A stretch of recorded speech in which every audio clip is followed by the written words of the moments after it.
guys, and welcome to the El-Amin Show, your home for all things sports and entertainment based. And people call you that phrase that they use too often, I think, it girl.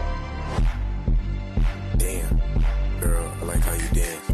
Today we are going downtown to the Project Love event, and I could not be more excited. We're going to interview the executive director, we're going to interview the guy from Raising Cane's, we're going to interview Kalia Butler. We're going to have so much fun today and just cover the whole event. And I want to say thank you, Project Love, for inviting me to this event.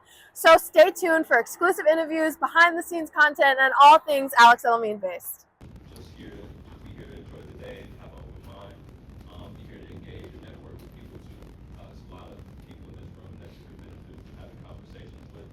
So overall, take this day in, but looking forward to getting started here.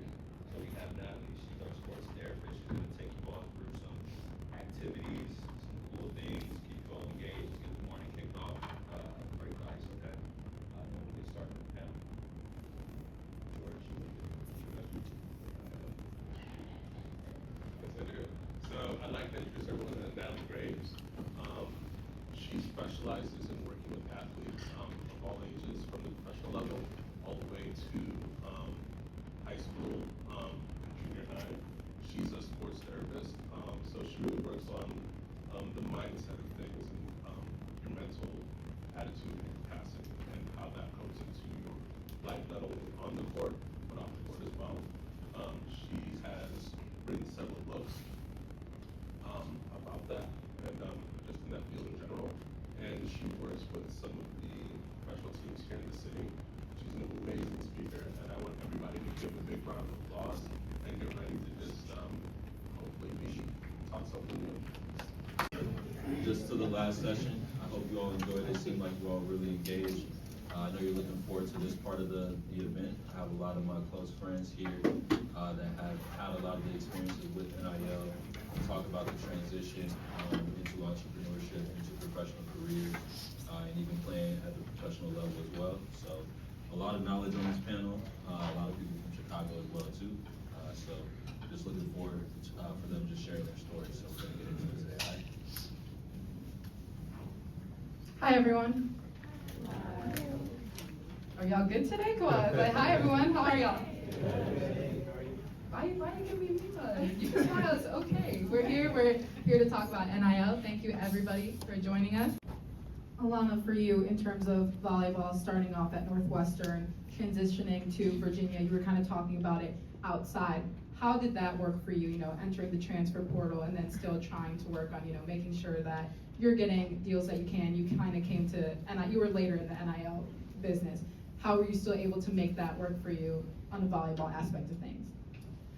I would say my biggest thing is I struggled in the beginning. I had a lot going on. I had just graduated. I was transitioning to a new school, a new state. It was my first time out of state.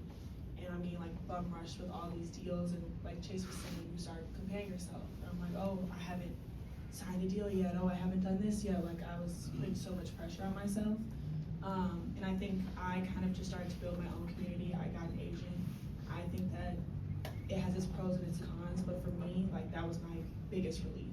For me, NIL turned into a job while I was still playing, and I couldn't do school and volleyball and NIL. And like Chase said, you have to put the time into your craft, because once that happens, everything else flows in.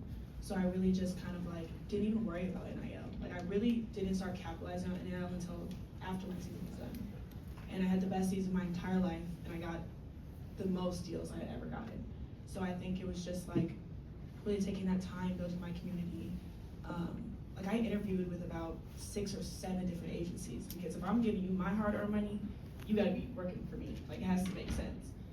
So I really took my time and I put my sport first and just kind of let NIL do its own thing. I think it always does.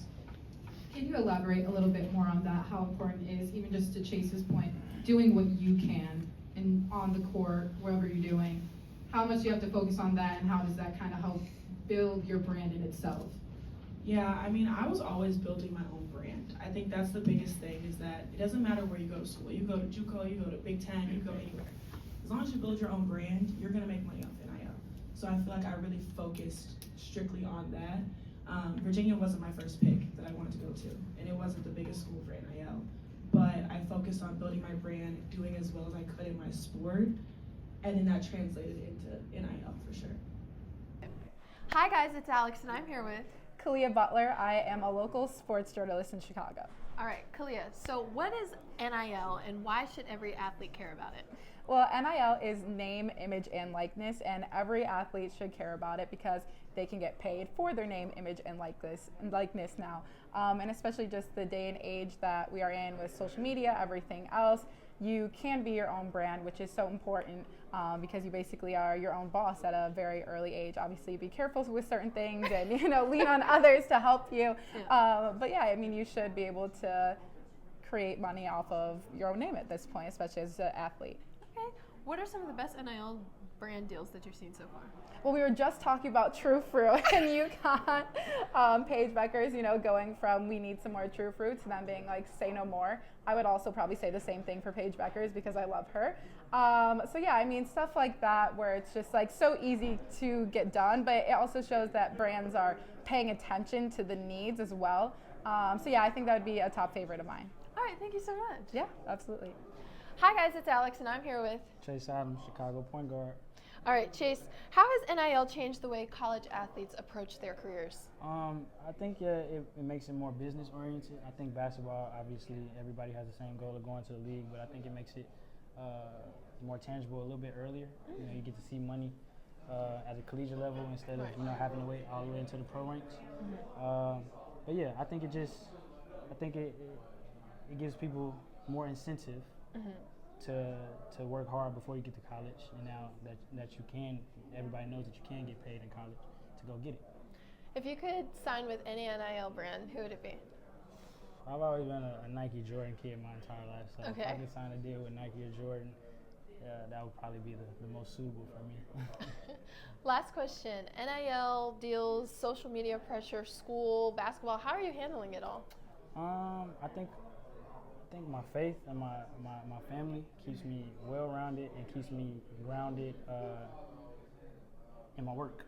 Okay. So it's hard to see the noise if you're not working.